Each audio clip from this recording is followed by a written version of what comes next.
We are glad to welcome you on the Hard Reset YouTube channel, and today I'll show how you can change the camera video quality for this ieGeek ZS-GQ2 Security Camera.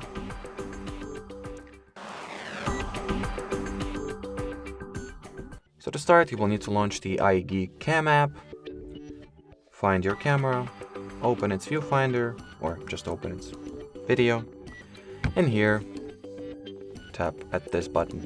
And now you can switch your image quality between SD, HD, Quad HD, and Auto, which will adjust the image quality in accordance with your Wi-Fi signal strength. So if your internet connection is bad or the Wi-Fi signal is less than optimal, it will reduce the quality, the image quality.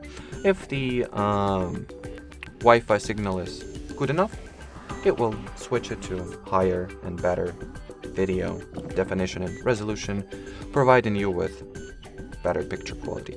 Anyway, that'll be it for this video, so thanks for watching and bye bye.